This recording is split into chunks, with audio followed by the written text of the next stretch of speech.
있습니다. 법원이 김건희 여사에 대해 통일교 명품 수수 혐의만 유죄로 인정하며 징역 1년 8개월을 선고했습니다. 이재명 대통령이 설탕 사용 억제를 위해 설탕세를 걷어 지역과 공공의료 강화에 재투자하는 방안을 제안했습니다. 법원이 학교 시간대 외출 제한 명령을 여러 차례 어긴 아동 성범죄자 조두순에게 징역 8개월을 선고하며 치료 감호를 명령했습니다. 여러분 안녕하십니까? 권력의 정점인 이른바 V0로 불렸고 스스로는 아무것도 아닌 사람이라고 평가했던 윤석열 전 대통령의 부인 김건희 여사에 대한 1심 선고는 20개월이었습니다.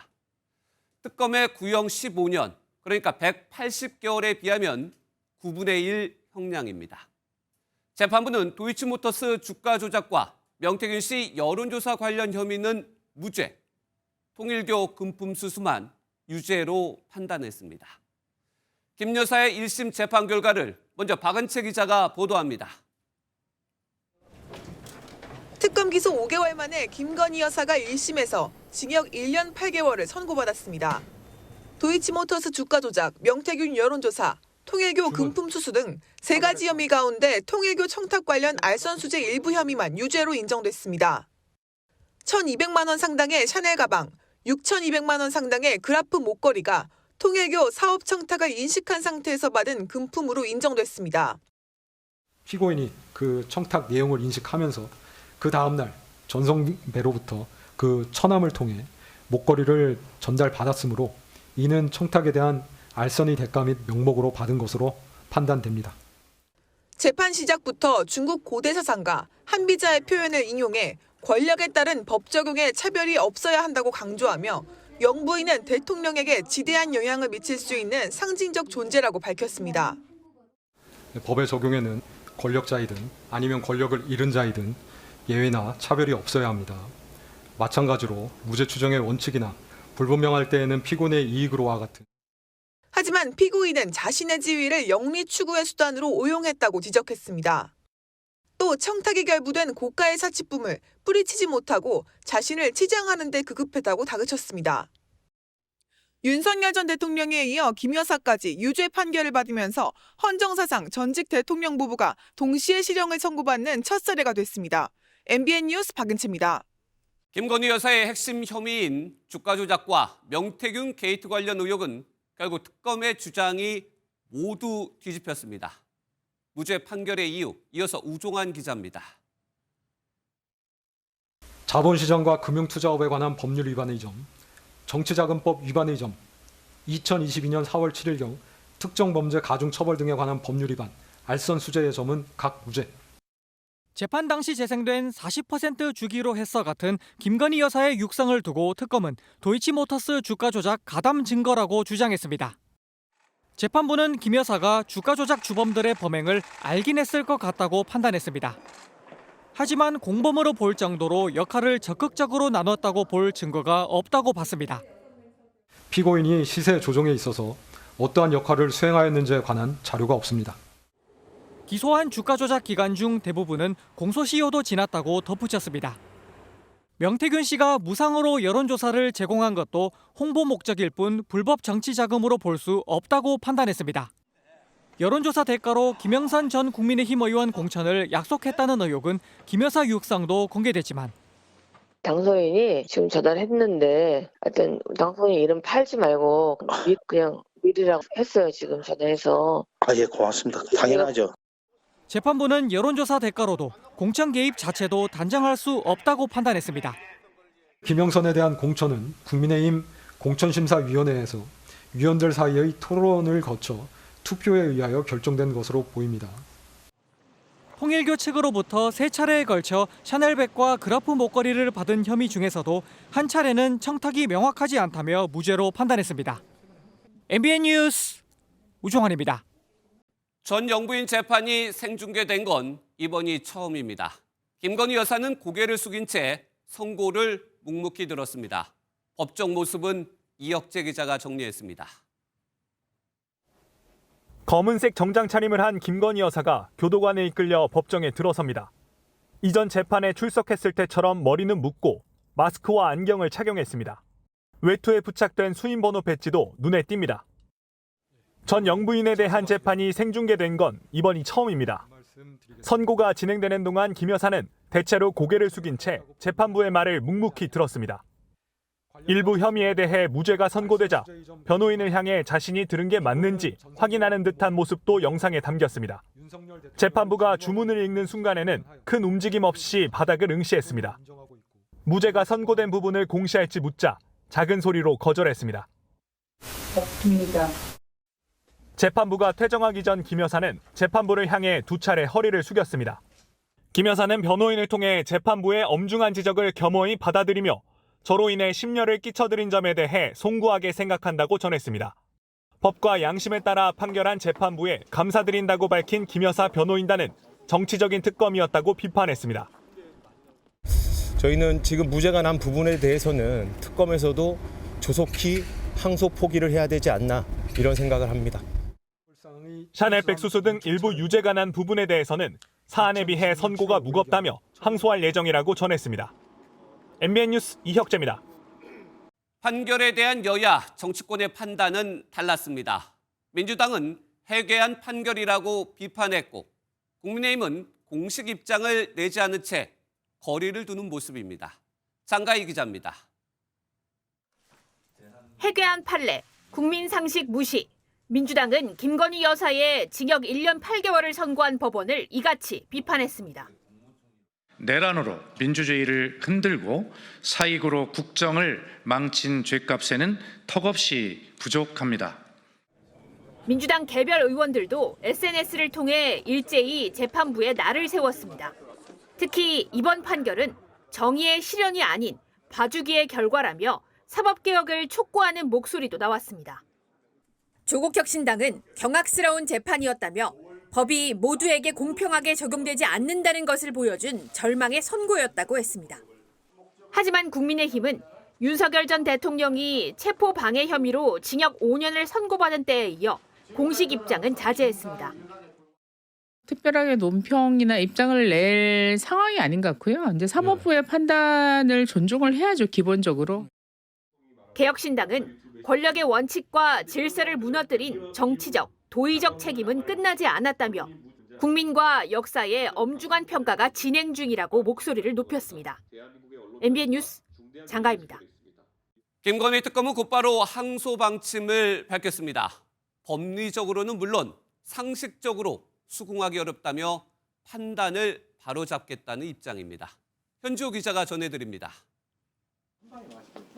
구형에 크게 못 미치는 형량이 선고되자 김건희 특검은 즉각 항소하겠다는 뜻을 밝혔습니다.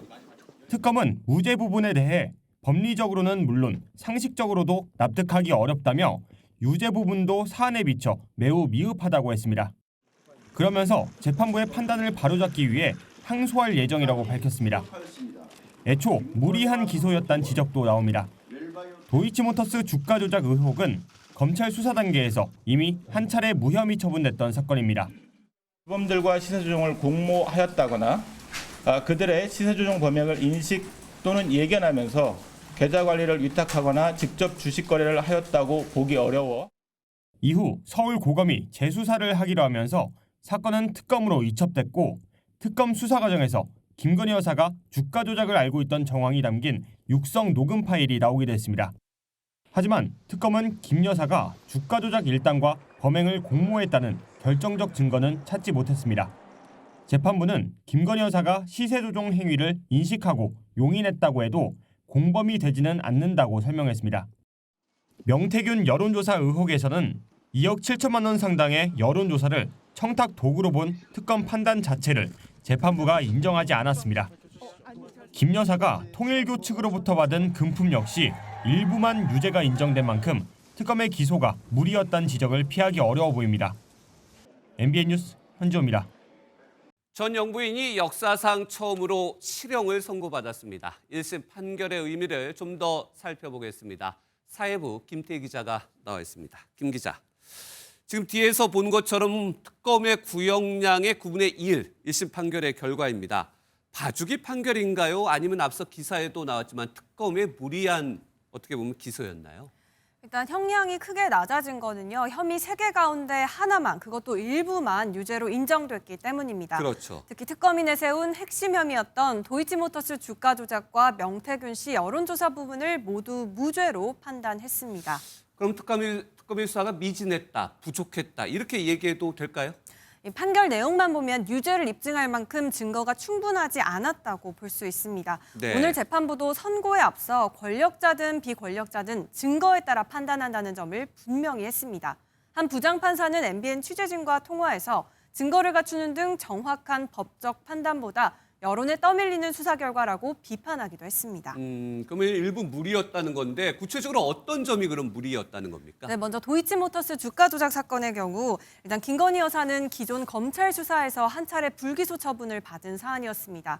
재판부는 주가 조작 세력이 김 여사에게 수수료를 받아 챙긴 사실을 비춰볼 때 공범이라 보기 어렵다고 판단했습니다.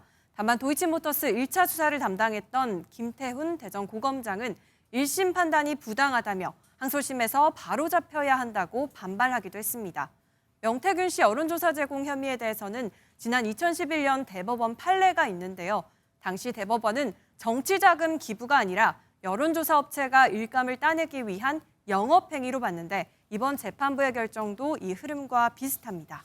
대부분 무죄, 일부 유죄. 유죄에서 그렇다면 실형 선고의 근거는 어떤 부분이었습니까? 재판부가 유죄로 본 알선수재 혐의를 상당히 무겁게 본 것으로 보입니다. 네. 재판부는 김건희 여사가 대통령 배우자로서 솔선수범을 보이지 못할 망정 반면교사가 되지 말아야 한다고 꾸짖기도 했는데요. 즉 혐의 대부분은 무죄였지만 인정된 범죄의 성격과 지위의 무게를 고려해서 집행유예가 아닌 실형을 선고한 것으로 풀이됩니다. 일단 항소심도 남아있지만 1심 판결은 1년 8개월.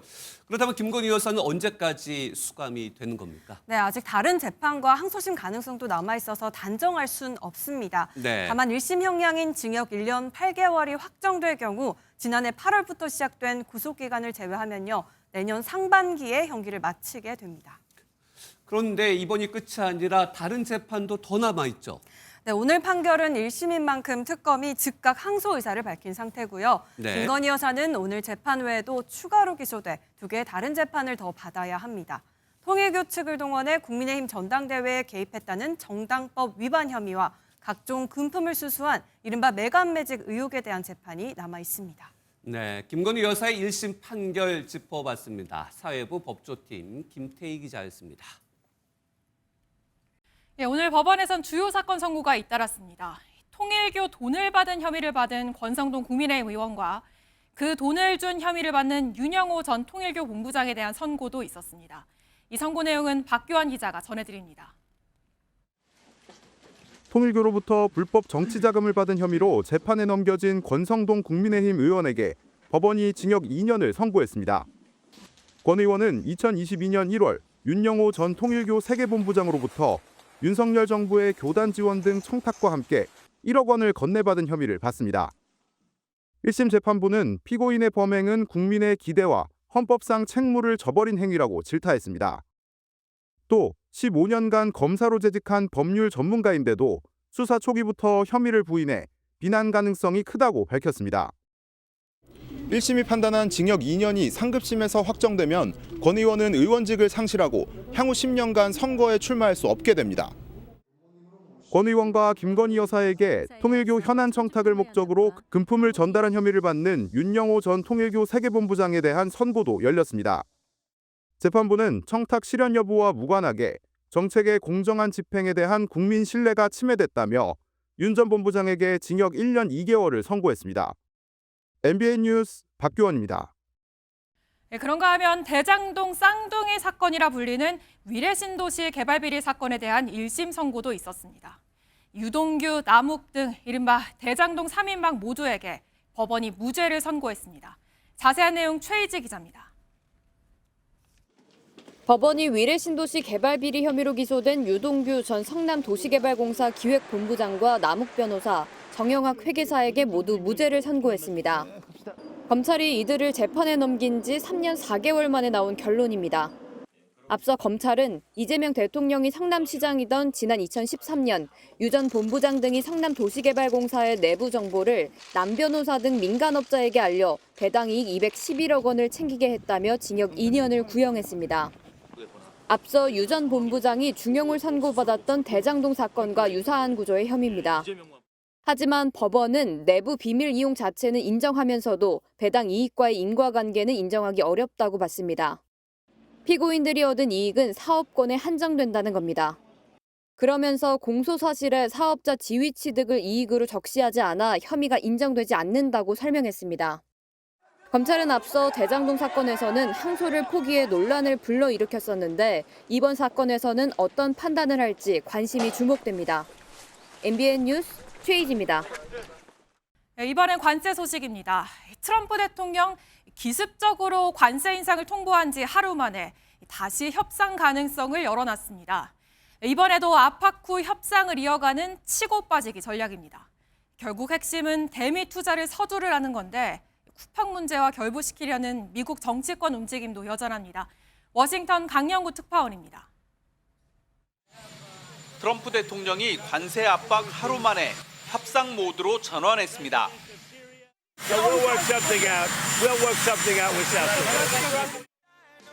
그리고 몇 시간 뒤 아이오와주에 도착해서는 자신의 압박이 통했다고 말했습니다. I said I'm going to increase tariffs by 25. I'm going to charge you 25% tariff if you don't do it. They said we will do it. We would be. What did you ask? We'd love to do it. 강한 압박을 던진 뒤 협상으로 끌고 가는 트럼프 특유의 치고 빠지기 전술입니다. 백악관도 한국이 약속을 이행하는데 아무런 진전이 없다며 불만을 드러냈습니다. 또 그리어 미국 무역대표부 대표는 한국 정부 관계자와 통화한 사실을 공개하며 한국에 특별한 반감이 있는 것은 아니지만 미국의 심각한 무역 적자 구조는 반드시 바뀌어야 한다고 말해 대미 투자가 핵심임을 강조했습니다. 한국의 디지털 서비스 규제에 대한 불만도 덧붙였습니다. 여기에 관세 문제를 쿠팡 사태와 결부시키려는 일부 미 정치권의 움직임도 부담되는 대목입니다. 이에 따라 김정관 산업통상부 장관은 이번 주 워싱턴에서 러트닉 상무장관과 긴급 면담을 할 예정입니다. 트럼프 대통령의 거래 중심 외교 속에서 한국의 전략적 선택이 더욱 중요해지고 있습니다. 워싱턴에서 MBN 뉴스 강영구입니다. 이렇게 미국의 관세 압박에도 코스피는 5,100을 훌쩍 넘었습니다. 더 이상 트럼프에 속지 않는다는 일종의 학습 효과가 반영된 것으로 보입니다. 이어서 장동건 기자입니다. 코스피는 장 시작부터 60포인트 넘게 뛰었습니다. 트럼프 대통령이 관세 인상 발언을 철회할 여지를 보이자 상승 출발한 건데 오전 11시쯤에는 5,183까지도 높아졌습니다. 관세로 압박했던 트럼프 미국 대통령이 하루 만에 협상 모드로 돌아선 가운데 코스피는 1% 넘게 뛴 5,170으로 이틀 연속 올랐습니다.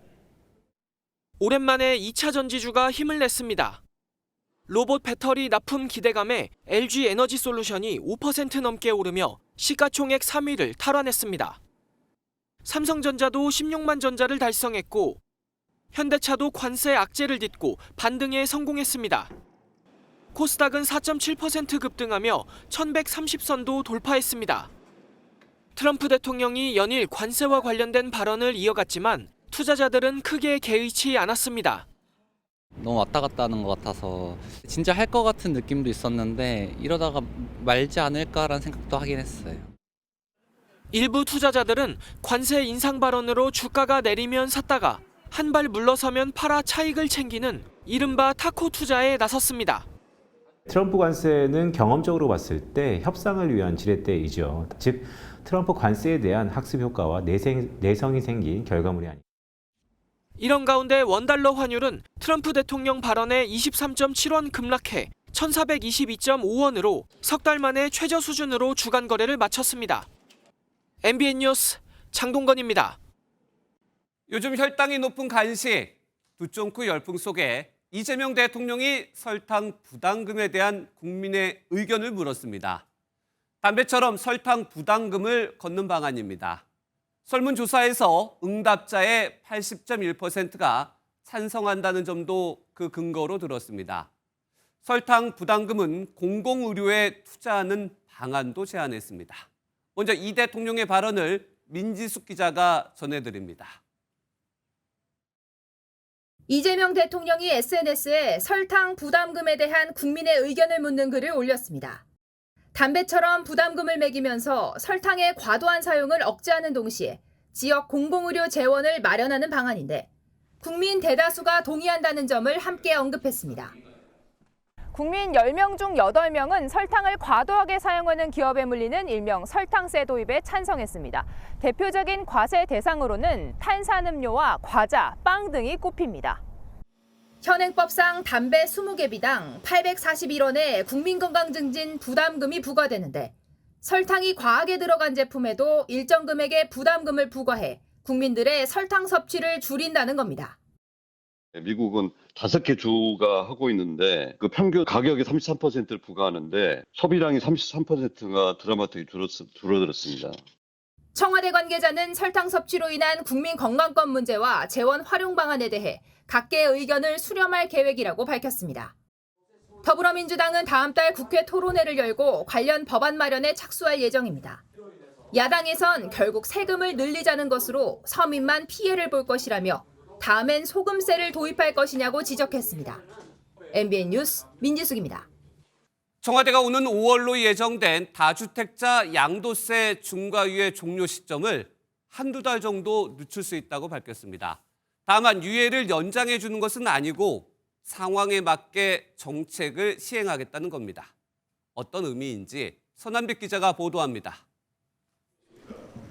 이재명 대통령이 예고한 대로 다주택자 양도소득세 중과유예는 오는 5월 9일 종료됩니다. 다만 중과조치 시행 과정에서 시장 상황에 맞게 종료 시점에 유연성을 두는 방안을 검토하고 있습니다. 김용범 정책실장은 5월 9일 계약이 체결된 이후 어느 정도 뒤까지 거래가 완료되는 것까지 유예를 할 것인지 논의 중이라며 한두 달쯤 뒤 날짜에 종료를 시킬 수도 있다고 밝혔습니다. 그 이유는 10-15 대책으로 조정 지역이 넓어져 본인이 중과 대상이 된다는 걸 인식하지 못한 경우가 있을 수 있어서라는 설명입니다. 양도세 중과제도는 조정 대상 지역 내에서 다주택자에게 세금을 추가로 부과하는 게 핵심 내용입니다. 다만 김 실장은 시장 상황에 맞게 세부 보완책을 마련한다는 의미지 중과유예는 오는 5월 분명히 끝난다고 거듭 강조했습니다. 다주택자 양도세 중과는 작년에 이걸 연장할 때 1년만 한다. 올해 5월 9일이 끝이다. 이건 이미 명백하게 예정된 거 아닙니까? 김 실장은 한두 주 후에 반영해 시행령을 마련하게 될 것이라고 밝혔습니다. 청와대는 부동산 세제 개편에 대해선 한두 달 내에 발표할 사안이 아니라면서 장기적이고 심층적으로 논의가 필요하다고 밝혔습니다. MBN 뉴스 선남입니다.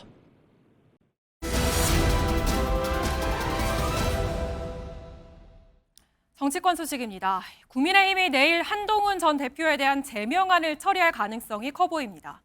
최고위 구성원 9명 가운데 과반이 이미 제명 찬성 쪽에 기운 것으로 추재됐는데 막판까지 정치적 해법을 설득하는 움직임도 아직 있습니다.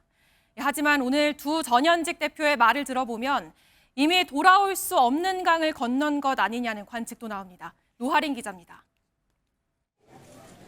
장동혁 국민의힘 대표가 당무 복귀 이후 처음으로 참석하는 내일 최고위 회의에서 한동훈 전 대표에 대한 제명 징계를 처리할 것으로 보입니다. MBN 취재 결과 장 대표를 제외한 최고위원 8명 중 찬성에 무게를 둔 인사는 4명, 반대로 기운 인사는 1명, 기권 1명으로 파악됐습니다. 지도부 9명 중 과반인 5명 이상이 찬성하면 제명이 확정되는 만큼 장 대표가 찬성하면 제명은 의결됩니다. 송원석 원내대표와 정점식 정책위 의장이 당내에서 쏟아지는 정치적 해법을 끝까지 요구할 경우 깜짝 반전이 일어날 가능성도 나옵니다.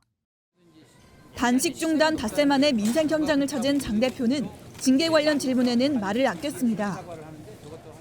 절차에 따라서 충분한 시간이 주어졌고 절차에 따라서 진행하도록 하겠습니다. 열흘간의 재심 기회를 줬던 만큼 사실상 제명에 무게를 둔 것이 아니냐는 해석이 나옵니다. 김영삼 전 대통령의 정치 행보를 그린 영화 시사회에 참석한 한 전 대표도 물러서지 않았습니다.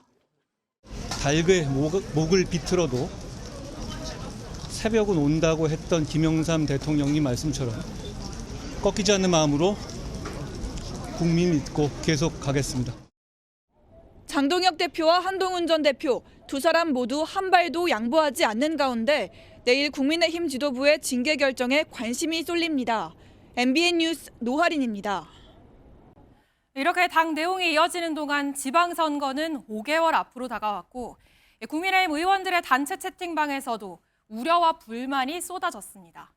오세훈 시장의 민주당 후보에 크게 밀리는 여론조사 결과가 공유되며 지도부 책임론까지 불거졌습니다. 채팅방 내용을 정예린 기자가 단독 취재했습니다. 차기 서울시장 선호도 조사가 발표된 날 밤, 국민의힘 단체 채팅방에 수도권을 지역구로 둔 한 의원이 여론조사를 공유했습니다. 이재명 대통령이 칭찬한 정원호 성동구청장이 오세훈 서울시장을 10%포인트 이상 앞섰다는 내용입니다. 이 의원은 불과 한두 달 전 기대해 볼 만했던 서울이 벼랑 끝으로 가고 있다며 우려를 드러냈습니다. 그러자 동조글이 연이어 올라왔습니다. 한 재선 의원은 낭패라는 두 글자를 올렸고 다른 중진 의원은 오 시장 후보의 힘 빼는 역할을 당이 충실히 해준 덕분이라며 당을 겨냥했습니다. 대의를 생각하자, 나도 틀릴 수 있음을 깨달았으면 좋겠다 등의 메시지도 이어졌습니다. 계엄 사고 논란에 이어 한동훈 전 대표의 제명 징계까지 계속되는 당내 분열 책임을 장동혁 지도부에 돌린 것이라는 해석입니다. 당사자인 오세훈 서울시장도 SNS에 글을 올려 장 대표와 한 전 대표를 향해 나라와 국민을 생각한다면 오늘이라도 당장 만나라고 재촉했습니다.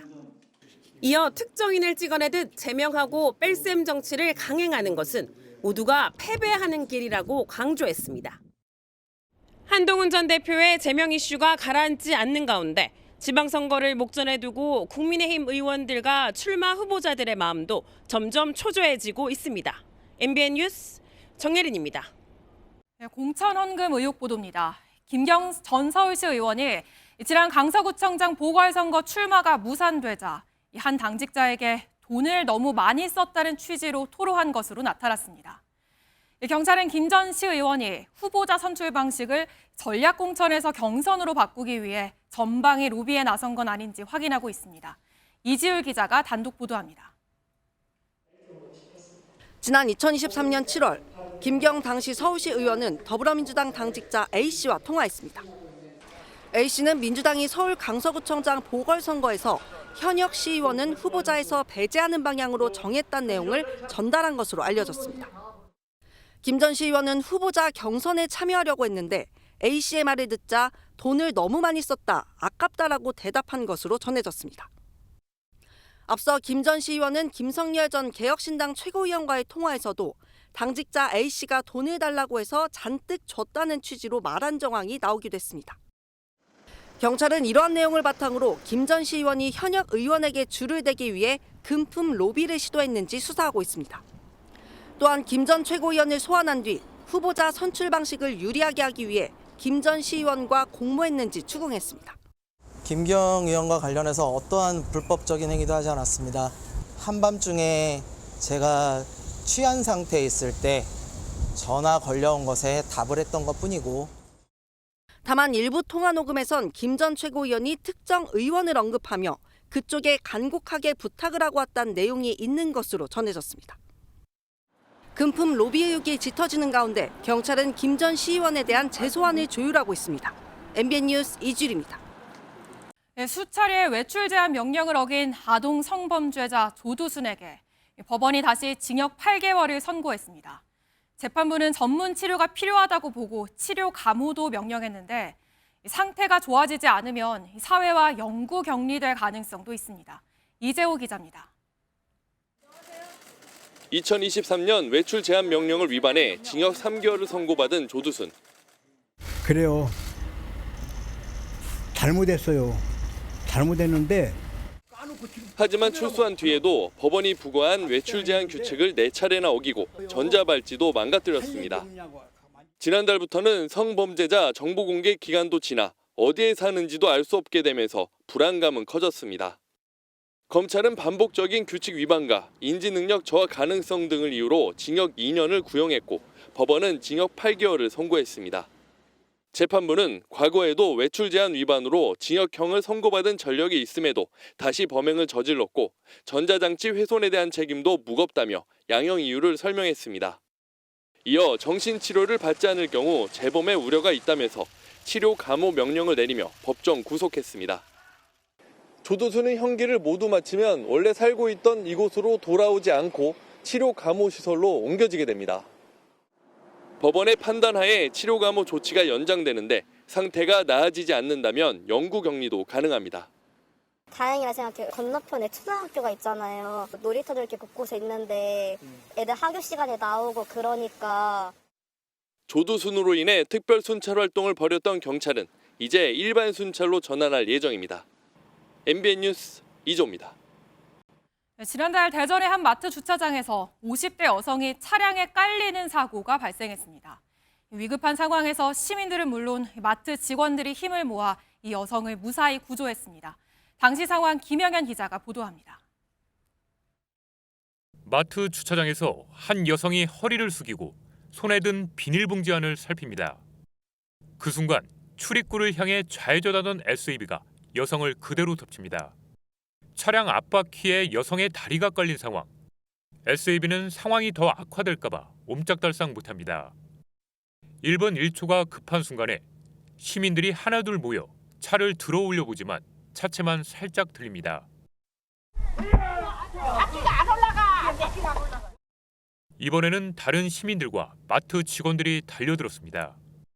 빨리 차를 들어야겠다. 그래가지고 저희가 다 달라붙어서 들은 거였거든요. 10명이 넘는 사람들이 힘을 합치자 꼼짝도 하지 않았던 SUV가 들어 올려집니다. 주변 시민들의 발빠른 대처로 이곳에서 위험한 상황에 처했던 여성은 사고 발생 10분 만에 구조됐습니다. 소방관들은 초동 조치를 하고 경찰관들은 현장에서 시민 통제와 50대 여성은 다리 굴절로 병원에서 입원 치료를 받고 있는데 점차 호전을 보이는 것으로 알려졌습니다. 경찰은 SUV 운전자가 여성을 미처 발견하지 못해 사고가 난 것으로 보고 정확한 경위를 조사하고 있습니다. MBN 뉴스 김영현입니다. 넓은 국토만큼 다양한 야생동물이 살고 있는 중국에선 맹수가 사람을 공격하는 일이 종종 벌어집니다. 영상을 보면 방심하면 당한다는 말이 절로 나옵니다. 베이징 김한준 특파원이 전해왔습니다.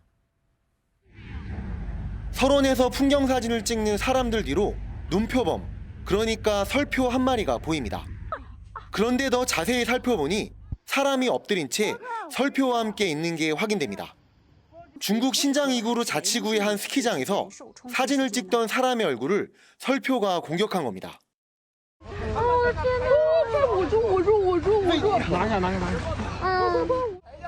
다행히 이 관광객이 스키 헬멧을 쓰고 있던 덕분에 치명적인 부상은 피했습니다. 땅이 넓은 중국에선 야생동물이 이렇게 사람을 습격하는 일이 종종 벌어집니다. 중국 북동부에선 호랑이에게 물려간다는 말이 현실로 여겨집니다. 집안으로 피해 급하게 철문을 닫는 한 남성. 곧이어 호랑이가 뛰어오더니 굉음과 함께 철문이 떨어져 나갑니다. 이달 중순에도 호랑이가 민가에 출몰해 농가에서 키우던 사슴 2마리와 개를 물고 사라지기도 했습니다.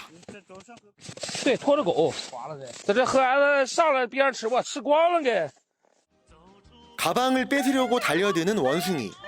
저항하면 공격을 감행하는데 반격한 한 남성에겐 때로 달려들어 무차별 공격을 퍼붓습니다. 도로에 잠시 멈춰선 차량 안으로 난입해 아수라장을 만들기도 합니다.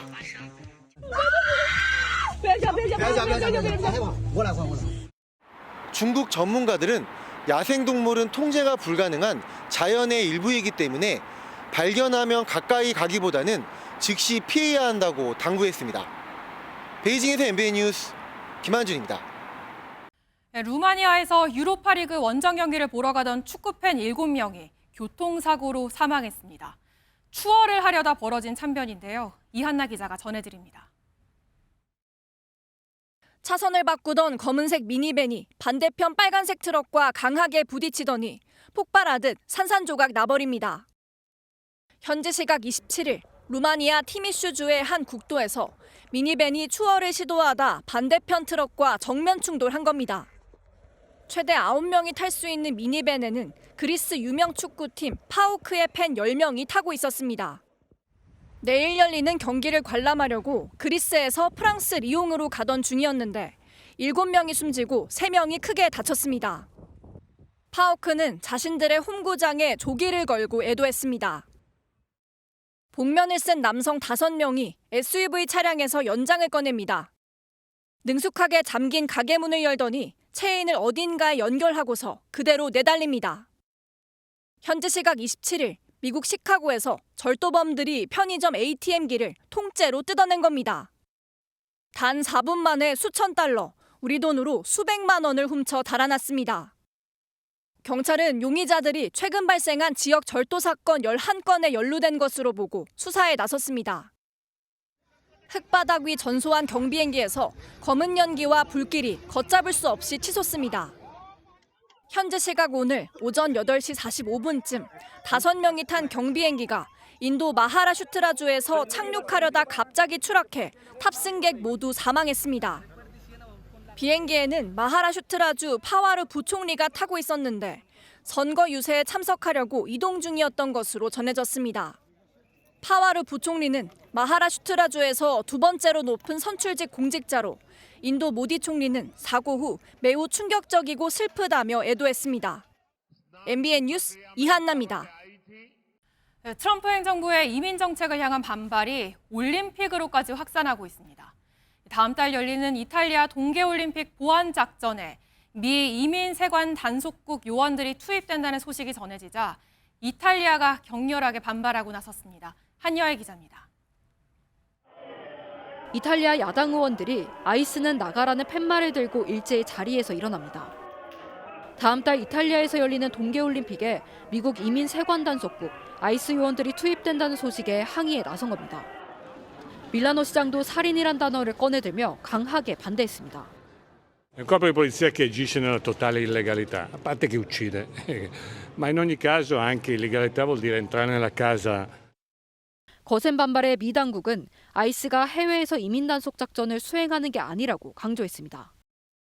이탈리아에 파견되는 아이스 산하 국토안보수사국은 인신매매와 마약밀매 등 국제적인 범죄를 수사하는 부서로 이민 단속을 수행하는 단속 추방작전국과는 별개입니다. 올림픽과 같은 국제행사의 보안 지원을 위해 종종 파견돼 왔는데 최근 미국 내에서 아이스 요원들이 국가 폭력의 상징이 되면서 해외에서도 비판 여론이 높아진 겁니다. 이런 상황에서 미국 애리조나에서 미국인 남성이 또 총격으로 중태에 빠졌습니다. 아이스 요원들의 총격으로 알렉스 프레티가 사망한 지 불과 사흘 만입니다. The driver fled on foot. The agent, the border patrol agent, chased after him on foot. Shortly thereafter, shots were fired from the suspect. 인신매매 연루 혐의로 수배된 남성이 먼저 발포해 요원들도 반격했다는 설명이지만 이민정책 반대 시위는 더 격화할 전망입니다. MBN 뉴스 한여입니다. 북한이 하루 전 발사한 대구경 방사포의 시험 사격 모습을 공개했습니다. 김정은 국무위원장이 직접 참관했는데 이번에도 동행한 딸 주혜는 아버지 대신 의자에 앉아 눈길을 끌었습니다. 강명호 기자입니다. 높이 솟은 발사관을 통해 방사포가 화염을 내뿜으며 발사됩니다. 김정은 국무위원장과 함께 발사 현장 곳곳을 누빈 딸 주혜는 아버지를 대신해 의자에 앉아 발사 장면을 지켜봅니다. 북한이 하루 전 성능을 개량한 대구경 방사포를 시험 사격했다고 공개했습니다. 기동성과 지능성, 명중성이 비할 바 없이 갱신됐다며 자치정밀 유도 비행 체계를 갖췄다고 설명했습니다. GPS 교란 등 전파 방해에 대응하기 위한 항법 체계로 보입니다. 외부의 그 어떤 간섭도 무시할 수 있는 자치 정밀 유도 비행 체계는 이 무기 체계의 우월성을 나타내는 중요 특징으로 된다. 북한은 발사된 4발의 방사포가 358.5km를 날아가 표적을 명중했다고 보도했는데 3군 본부가 있는 계룡대와 평택 미군기지 등을 타격권에 두는 거리입니다. 이례적으로 소수점까지 공개한 건 타격의 정밀성을 강조하려는 의도로 풀이됩니다. 발사 장면을 지켜본 김 위원장은 다음 달로 예상되는 9차 당대회에서 핵전쟁 억제력을 강화하기 위한 다음 구상들을 천명할 것이라고 예고했습니다. 지난해 9월 시정연설에서도 밝힌 핵전력과 재래식 전력의 병행 발전을 위한 구체적인 방향이 나올 거란 전망입니다. 그간의 북한은 핵 능력은 충분히 발전시켰다라고 판단을 하고 있기 때문에 이제는 재래식 능력을 발전시켜서 핵과 결합하는 형태로 갈 가능성이 있다.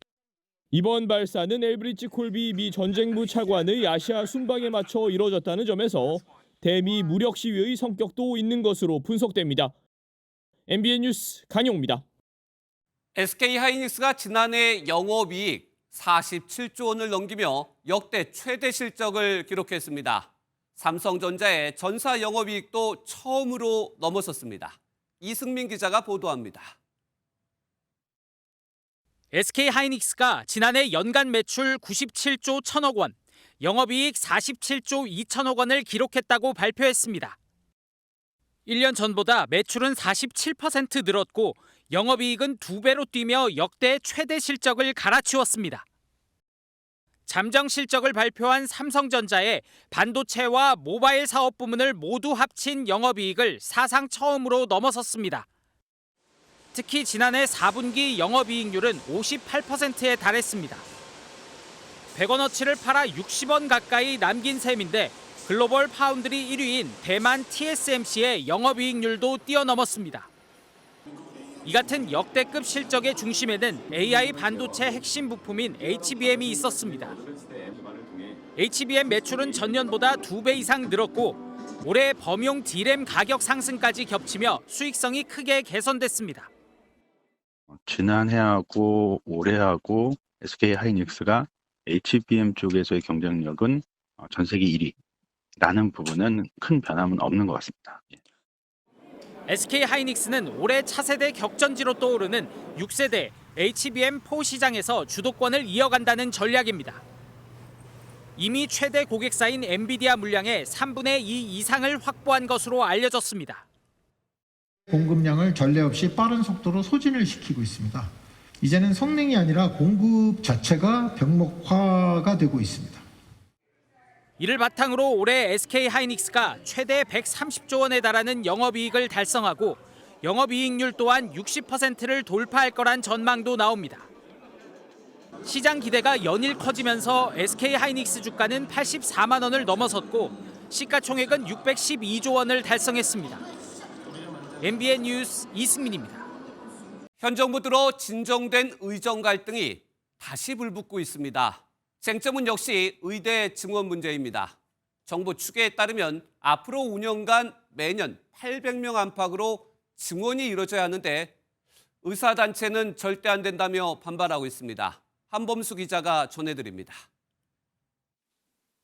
서울의 한 재수 종합학원입니다.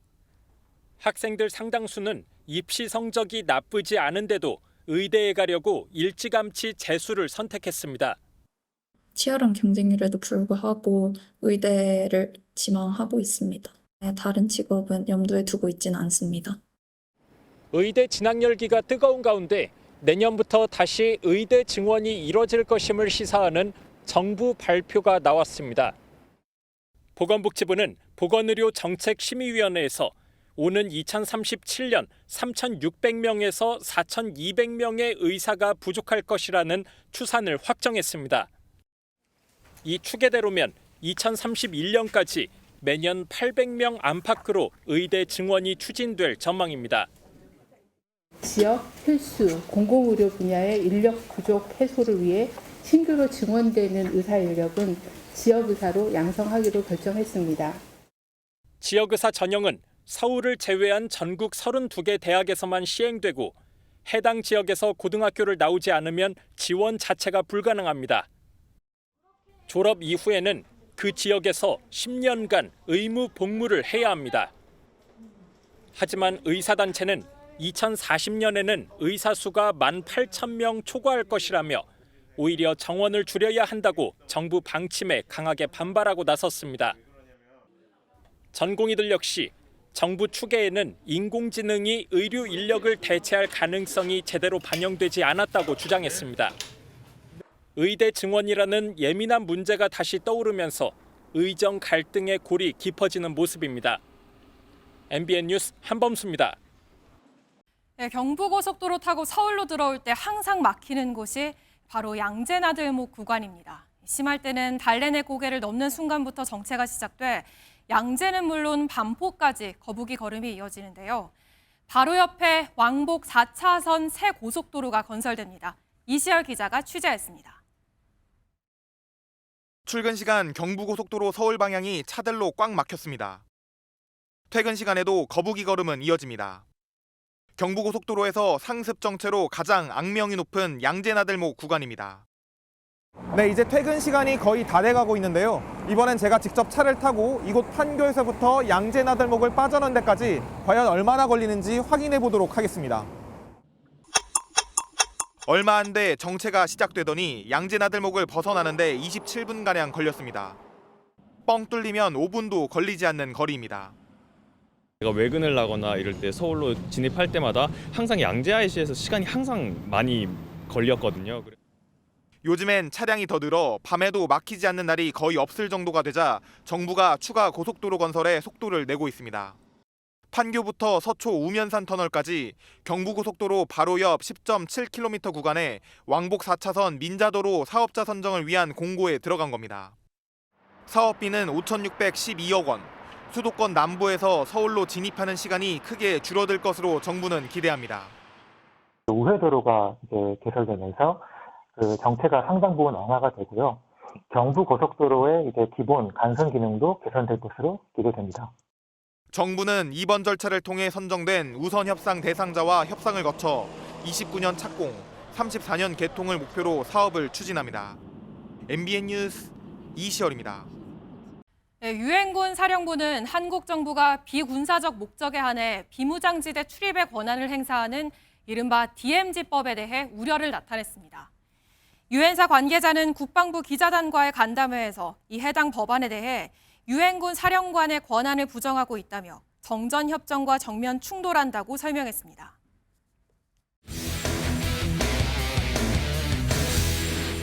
스포츠 뉴스입니다. 다음 주 개막하는 밀라노 코르티나 동계올림픽에는 특별한 선수들이 참가합니다. 눈이라고는 없는 열대 지역 국가의 스키 선수들부터 전쟁의 아픔을 딛고 나오는 선수들까지 올림픽 정신을 실천하는 도전자들을 최용규 기자가 소개합니다.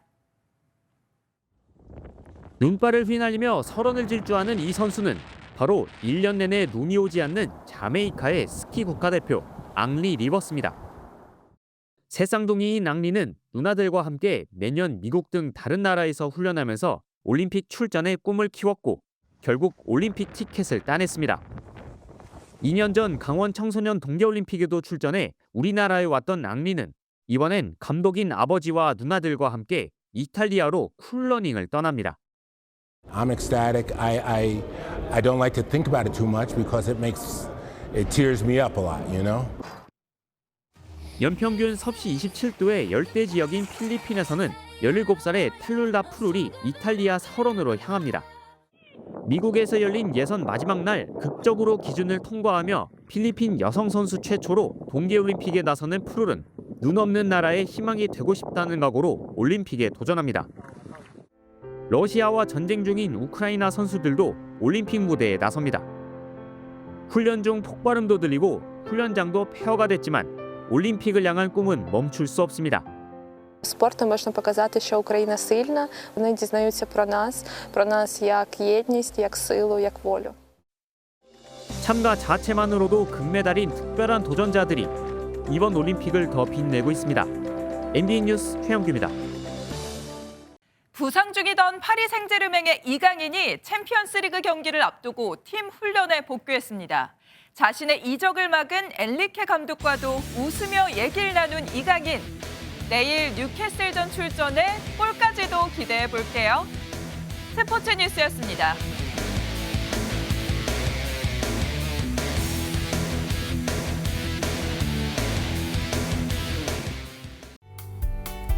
한파가 꺾이기는커녕 갈수록 더 강해지고 있습니다. 서울 등 내륙 곳곳으로 한파주의보가 또다시 확대됐고요. 강원도 영월과 경북 봉화는 한파경보로 특보가 격상됐습니다. 내일 아침에는 추위 대비 단단히 하고 나가셔야겠습니다. 파주와 인제 등 일부 중부지방은 영하 15도 안팎까지 떨어지겠고요. 서울도 영하 11도로 오늘보다 더 춥겠습니다. 추운 날씨 속에 대기는 점점 더 건조해지고 있습니다. 오늘 내륙 곳곳으로 건조특보가 또 한 차례 확대 강화됐고요. 동해안을 중심으로는 산불 위기경보 경계 단계가 발령 중입니다. 해안가를 따라서는 바람도 강하게 부는 만큼 불씨 관리에 더욱 신경 써주셔야겠습니다. 내일 전국이 대체로 맑겠습니다. 다만 제주는 오후부터 밤사이 비나 눈이 조금 내리겠습니다. 내일 중부지방 아침 기온은 춘천이 영하 14도, 서울은 영하 11도까지 떨어지겠고요. 낮에도 영하권 추위가 이어지겠습니다. 남부지방도 아침에 전주와 대구가 영하 6도로 오늘보다 더 춥겠습니다. 모레는 한파가 절정에 달하겠고요. 일요일부터 점차 누그러지겠습니다. 날씨였습니다.